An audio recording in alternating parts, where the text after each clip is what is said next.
বন্ধুরা, আশা করি তোমরা সবাই ভালো আছো। তোমার চ্যানেলে তোমাদের সবাইকে স্বাগতম। তো আজ আমরা ক্লাস 11 ও ক্লাস 12-এর ক্ষেত্রে যে ওএমআর শিটে পরীক্ষাটা দেবো, স্বাভাবিকভাবে সমস্ত স্কুলেই বেশিরভাগ এই যে গভর্নমেন্ট থেকে যে আমাদের ওএমআর শিটের মডেলটা পাঠিয়েছে, এই মডেলের যে ওএমআর শিট রয়েছে, এই ওএমআর শিটের ওপরেই কিন্তু স্কুল তাদের পরীক্ষা নেবে বলে বেশিরভাগ স্কুলই কিন্তু যথারীতি সিদ্ধান্ত নিয়ে নিয়েছে।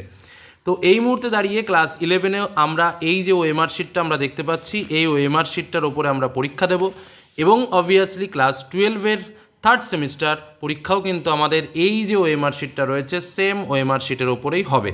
এটা কিন্তু তোমাকে মাথায় রাখতে হবে। এবার যেহেতু এই ওএমআর শিটটা সম্পর্কে আমাদের ছাত্রছাত্রীর অভিজ্ঞতাটা খুব যে অনেকটা রয়েছে সেরকম কিছু নয়, যে কারণে এই বিষয়টা নিয়ে বিভিন্ন রকমভাবে তোমাদের সামনে তুলে ধরা। এর আগেও আমি ওএমআর শিট নিয়ে একটা ভিডিও তোমাদের সামনে তুলে ধরেছিলাম, সেখানে অনেকের কিছু কিছু জায়গায় অসঙ্গতি রয়েছে, যে কারণে মনে করলাম যে এই বিষয়টা আরও পরিষ্কারভাবে তোমাদের সামনে তুলে ধরা হোক। না হলে তোমরা অনেকেই বিষয়গুলো বুঝতে পারছো না, তাই এটা নিয়ে আবার একটু ডিটেলসে আলোচনা করার দরকার। কারণ ওএমআর শিট এমনই একটা শিট যার কোনো কারণে ভুল হওয়া মানে তোমার পরীক্ষা বাতিল বা পরীক্ষাতে কোনো নম্বর পাবে না, সেটা ক্লাস 11-এ হোক, ক্লাস 12-এ হোক, যেখানেই হোক না কেন। যে কারণে এই শিটটাকে খুব ভালো করে চিনে নেওয়া আমাদের অবশ্যই প্রয়োজন। চলো এবার আমরা চলে যাই মূল আলোচনায়। প্রথম যে বিষয়টা আমাদের জানতে হবে, সেই বিষয়টা জানানোর জন্য আমি একটা চার্ট করেছি। ক্লাস 11-এর ক্ষেত্রে আমরা যারা ক্লাস 11-এ পড়ি এবং যারা ক্লাস 12-এ পড়ি, সে যখন 12-এ পড়বো তখন আমি এই বিষয় নিয়ে ডিটেলস আলোচনা করব। এখন আমি ক্লাস 11-এর আলোচনাটা করি। ক্লাস 11-এর ক্ষেত্রে আমাদের যেটা ফার্স্ট সেমিস্টার রয়েছে, এই ফার্স্ট সেমিস্টার পরীক্ষার আগে আমাদের হাতে কী কী থাকবে, তাই তো? একদম প্রথমেই দেখো আমাদের হাতে চলে আসবে রেজিস্ট্রেশন নম্বর। যেমন করে আমরা মাধ্যমিক পরীক্ষার আগে আমাদের হাতে একটা রেজিস্ট্রেশন কার্ড এসেছিল মাধ্যমিকের, ঠিক একই রকমভাবে ক্লাস 11-এই আমাদের একটা রেজিস্ট্রেশন কার্ড চলে আসবে। এই যে রেজিস্ট্রেশন কার্ডে যে রেজিস্ট্রেশন নম্বরটা থাকবে, সেই রেজিস্ট্রেশন নম্বরটা থাকবে 10টি অক্ষরে। আমি একটা উদাহরণের মতো করে এই নম্বরটা লিখেছি 4254123140। এরকমভাবে তোমাদের যে রেজিস্ট্রেশন সার্টিফিকেট আসবে, সেই রেজিস্ট্রেশন সার্টিফিকেটে এরকম 10টি অক্ষরের একটা রেজিস্ট্রেশন নম্বর দেওয়া থাকবে। গেল, এই জিনিসটা কিন্তু পরীক্ষা দেওয়ার আগে তোমার হাতে থাকবে, কথাটা ভালোভাবে বুঝে নেবে। নেক্সট, 2 নম্বর বিষয় যেটা তোমার হাতে থাকবে সেটা হচ্ছে তোমার রোল নম্বর। এই রোল নম্বর কিন্তু স্কুলের তোমার ভর্তি রোল নম্বর। সেটা তোমার ভর্তি রোল নম্বর 20ও হতে পারে, সেটা তোমার 150ও হতে পারে। স্বাভাবিকভাবে এরকম 2 ডিজিটে বা 3 ডিজিটে তোমার রোল নম্বরগুলো থাকবে।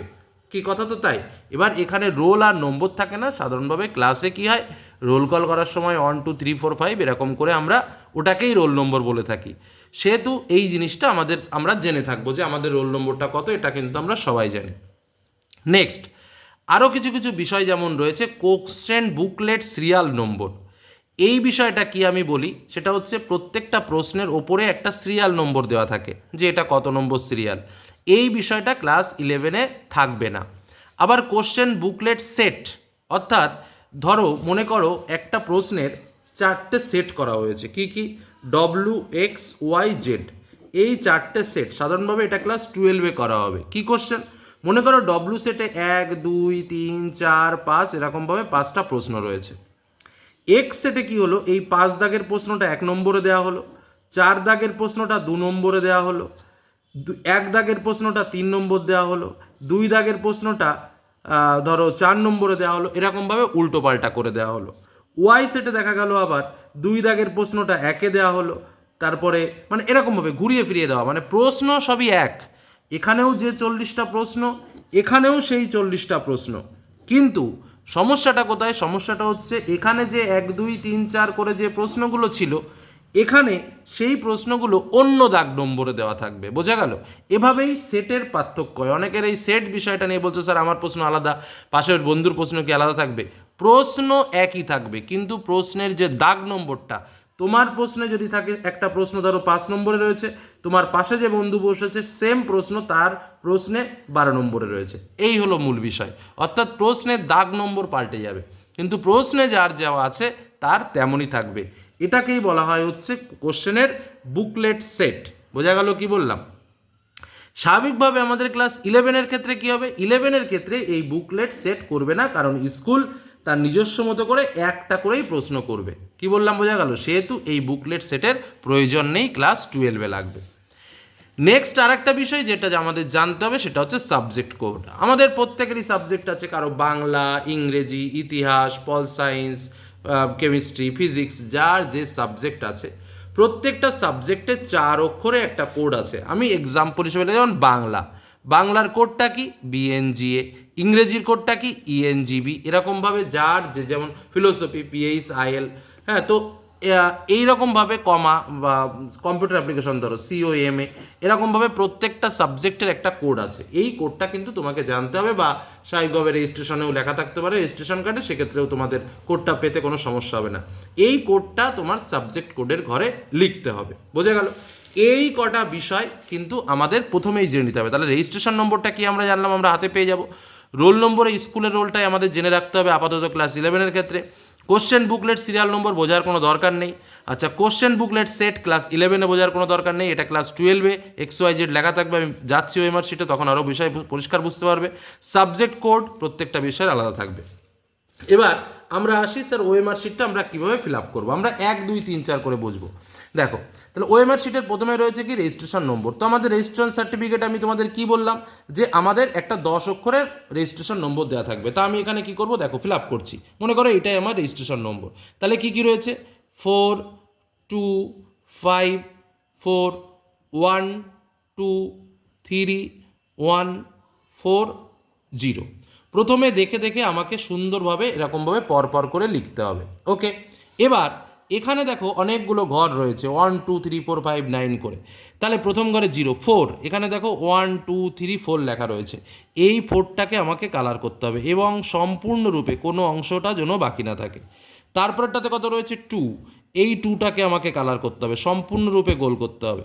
তারপরেরটাতে কত রয়েছে 5, এই 5টাকে গোল করতে হবে সম্পূর্ণরূপে, কোনো অংশ যেন ফাঁকা না থাকে। তারপরটা রয়েছে 4, এইবার 4টাকে সম্পূর্ণরূপে গোল করতে হবে। তারপর দেখো 1টাকে সম্পূর্ণরূপে গোল করতে হবে। নিশ্চয়ই বুঝতে পারছো তোমরা বিষয়টা কি। 2, তারপরেরটাকে 2টাকে সম্পূর্ণরূপে গোল করতে হবে, কোনো অংশ যেন ফাঁকা না থাকে। তারপরটায় 3টাকে গোল করতে হবে। এই হলো আমাদের মুখ্য বিষয় এবং এইভাবে আমাকে টোটাল রেজিস্ট্রেশন নম্বরটা ফিল আপ করতে হবে ক্লাস 11-এর ক্ষেত্রে। এইটাই কিন্তু মূল বিষয়।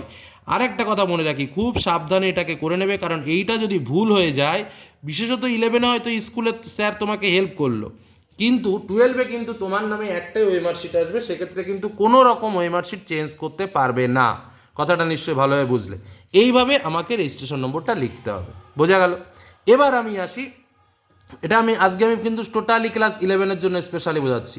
12-এরটা কিন্তু যখন 12-এ পড়বে তখন বুঝে যাবে, বা অটোমেটিক্যালি 11-এর পরীক্ষার পরে অটোমেটিক্যালি তোমরা বুঝে যেতে পারবে। এবার ধরো দ্বিতীয় পয়েন্ট আমি কি বলেছি, রোল নম্বর। তো স্বাভাবিকভাবে রোল নম্বর আমি যখন ক্লাস 8-এ উঠবো তখন অ্যাডমিট কার্ডে রোল নম্বর থাকবে। রোল সাথে স্বাভাবিকভাবে আমাদের 6 অক্ষরের হবে এবং নম্বর আমাদের 4 অক্ষরের হবে। এবার যেহেতু আমাদের স্কুলের রোল নম্বর ক্লাস 11-এর জন্য, সেহেতু আমাদের 2টো অক্ষর এখানে ফিল আপ করতে হবে। ধরো কারো স্কুলের রোল নম্বর আমি যেটা বলেছি, ধরো 150 রোল নম্বর আছে। তা এবার এইটা তোমরা স্কুলে শুনে নেবে, তাহলে এখানে আমরা কি লিখবো, 150 রোল নম্বর নর্মাল লিখে নিলাম। বা ধরো কোনো স্যার বললেন যে এক কাজ করো, প্রথম থেকে সব 0 নিয়ে, এটা স্কুলের সিদ্ধান্ত, ধরো আমি স্কুলের সিদ্ধান্ত নিয়ে বলছি, এখানে 150 লিখে দিলাম, তাই তো রোল নম্বর। আর সামনে যে কটা আছে সব কটাকে 0 বসিয়ে দাও, 0 বসিয়ে দিলাম, তাহলে কি আমার রোল নম্বর 150 হয়ে গেল। এটা জাস্ট একটা বেখাপ্পা, কারণ এটা ক্লাস 11-এ ওরকমভাবে হবে না, বা দেখারও মূল বিষয় কিছু নেই। কি বললাম, এটা ক্লাস 12-এ হবে, কারণ 12-এ আমাদের এরকমভাবে রোল নম্বর দেওয়া থাকবে। এই যে রোল নম্বরটা এরকম দেওয়া থাকবে, 6টা অক্ষর রোল এবং 4টে অক্ষর নম্বর। তখন কিন্তু আমাকে যথারীতি এখানে আমাকে এই বিষয়টা ফিল আপ করতে হবে। অর্থাৎ এই যে 2, 4, 1, 4, 4, 1 যেটা বললাম, এই ঘরে 2, 4, 1, 4, 4, 1, তারপরে তোমার পাশে যেটা লিখেছি কত 0, 0, 4, 4, এখানে আমাকে লিখতে হবে 0, 0, 4, 4 লিখে ঠিক আগেরটা যেমন করে ফিল আপ করলাম, 2-এর ঘরে 2, 4-এর ঘরে 4, 1-এর ঘরে 1, তারপরে 4-এর ঘরে 4, এরকমভাবে প্রত্যেকটা ঘর কিন্তু ফিল আপ করতে হবে 12-এর ক্ষেত্রে। ওকে, তারপরের পয়েন্টে দেখো কি লেখা রয়েছে, ওএমআর শিটে question booklet serial number. Class 11-এর ক্ষেত্রে কোনো প্রয়োজন নেই, কারণ 11-এ বুকলেট সিরিয়াল নম্বর থাকবে না। আর ক্লাস 12-এর ক্ষেত্রে প্রতিটা প্রশ্নে আলাদা আলাদা থাকবে। এবং ক্লাস 12-এর ধরো এখানে, তাহলে আমি এখানে ধরো একটা বুকলেটের প্রশ্নের উপরে লেখা থাকলো স্বাভাবিকভাবে 3, 7, 2, 3, 4, 5, 6, ঠিক একইভাবে আমাকে এটা দেখে দেখে লিখতে হবে 3, 7, 2, 3, 4, 5, 6, আমি এটা দেখে দেখে লিখলাম। তারপরে ঠিক যেমন করে ফিল আপ করার দরকার, 3-এর ঘরে একটা, 7-এর ঘরে, তারপরে 2-এর ঘরে, এটা সম্পূর্ণরূপে আমি ফিল আপ করবো। বোঝা গেল কি বললাম? Next, question booklet serial number. এই question booklet serial number class 11-এ থাকবে না। 12-এর প্রশ্নের উপরে WXYZ এই 4টে সেটের প্রশ্ন হবে। এবার তোমার প্রশ্নের উপর কি সেটের প্রশ্ন এসছে ক্লাস 12-এ সেটা তোমাকে দেখতে হবে। মনে করো তোমার ওয়াই সেটের প্রশ্ন এসছে, তাহলে এই ঘরের মধ্যে লিখতে হবে ওয়াই, তারপরে এখানে যে ওয়াই রয়েছে সেই ওয়াইয়ের ঘরটা এখানে কালার করে দিতে হবে। বোঝা গেল? নেক্সট আমাদের যে কলমটা রয়েছে দেখো সাবজেক্ট কোড। এই সাবজেক্ট কোডের ক্ষেত্রে তোমার কি পরীক্ষা, মনে করো সেদিন তোমার বাংলা পরীক্ষা, তাহলে বাংলার কোডটা কি BNGA। তোমাকে এখানে কি লিখতে হবে, এটা 11-এও লিখতে হবে 12-এও লিখতে হবে। তাহলে প্রথম ঘরে কি লিখবো BNGA। এবার কি বির ঘরে গোল করলাম, তারপরে কি এনের ঘরে গোল করতে হবে। এন কোথায় আছে, এখানে এন আছে দ্বিতীয় ঘরে, এই দ্বিতীয় ঘরে এনের ঘরে গোল করলাম। তারপরে জি এর ঘরটা কোথায় আছে, এই যে এই জি এর ঘরে আমি গোল করলাম। তারপরে কি এই এর ঘরে গোল করলাম। খুব সাবধানে করতে হবে যেন এটা যেন এর ঘরে এটা ওর ঘরে এরকম যেন না চলে যায়, তাহলে কিন্তু টোটালটা ভুল হয়ে যাবে। নেক্সট, তাহলে এই জায়গাটা নিশ্চয়ই বুঝতে পেরেছো, registration number, roll number, question booklet নম্বর, এগুলো কীভাবে ফিল আপ করতে হয়। নেক্সট আসো full signature of the candidate. এইখানে তুমি তোমার সম্পূর্ণ যে নামটা রয়েছে সেই সম্পূর্ণ নামটার সই করলে। নেক্সট, এখানে full signature of the invigilator, যিনি পরীক্ষাতে গার্ড দেবেন তিনি তার সইটা করে দেবেন। ওকে। নেক্সট, সেন্টার কোড, এটা তোমাকে করতে হবে না, তোমার যে ইনভিজিলেটর থাকবেন তিনি এটাকে ফিল আপ করে দেবেন তোমার সেন্টার কোডটা কী হবে। নেক্সট, এখানে যে বিষয়টা রয়েছে আর একটা কলম রয়েছে, সেটা হচ্ছে সাবজেক্ট। তুমি কোন সাবজেক্টে, ধরো বেঙ্গলি, এখানে তোমাকে ওপেনলি লিখতে হবে, একদম পরিষ্কার কথা, এখানে কোনো বিষয়ের ব্যাপার নেই, সেটা হচ্ছে সম্পূর্ণরূপে তোমাকে লিখতে হবে। এই হলো আমার মূল ওএমআর শিটের যে পরিচয়পত্র, সেই পরিচয়পত্র ফিল আপ। এই জায়গাটা ভুল হলে কোনো ক্ষমা নেই, কারণ নিচের উত্তর যদি কোনো কারণে একটা ভুল হয়ে যায় তো একটা প্রশ্ন বাদ হলো, কিন্তু এই জায়গা যদি কিছু ভুল হয়ে যায় তাহলে কিন্তু পুরো পরীক্ষায় বাতিল হলো। যে কারণে এই বিষয়টা কিন্তু খুব খুব ইম্পর্টেন্ট একটা বিষয়। এবার আমরা আসবো উত্তরপত্রে। তো আমরা প্রশ্ন পড়ব, উত্তর করব। এক দাগের ধরো মনে করো সি দাগ উত্তর, তাহলে উত্তরটা কী হবে, সি দাগেরটা সুন্দর করে গোল করব। বি দাগে 2 দাগেরটা এ উত্তর, এটা করে নিলাম। এইবার তাহলে এই হলো মূল বিষয়, বোঝা গেল? এইভাবে আমরা উত্তরগুলো করব। এইবার এই ওএমআর শিট ফিল আপ করার জন্য কিছু কিছু কতগুলো নিয়ম রয়েছে, যে নিয়মগুলো আমি তোমাদের সামনে পরিষ্কারভাবে বলছি, বুঝে নেওয়ার চেষ্টা করো। একদম প্রথম নিয়ম, এই যে ওএমআর শিট আমরা ফিল আপ করছি, দেখো আমি এখানে নীল কালি ইউজ করছি, তোমাদের বলে রাখি কোনো জেল পেন ইউজ করা যাবে না, একদম ফুল রিকোয়ার্ড কিন্তু বলে রাখলাম। জেল পেন ইউজ করা যাবে না, বল পেন ইউজ করতে হবে, 1 নম্বর কথা। এবং কালো অথবা নীল দিয়েই তোমাকে ইউজ করতে হবে, বোঝা গেল?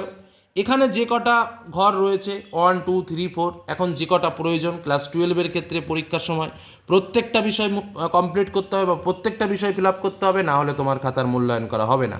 আর 11-এর ক্ষেত্রে অবশ্যই রেজিস্ট্রেশন নম্বর, যে কটা প্রয়োজন রেজিস্ট্রেশন নম্বর, সাবজেক্ট কোড, এই দুটো জিনিস কিন্তু বিশেষ করে ক্লাস 11-এ অবশ্যই লাগবে, আর ক্লাস 12-এর ক্ষেত্রে সব কটা বিষয় লাগবে।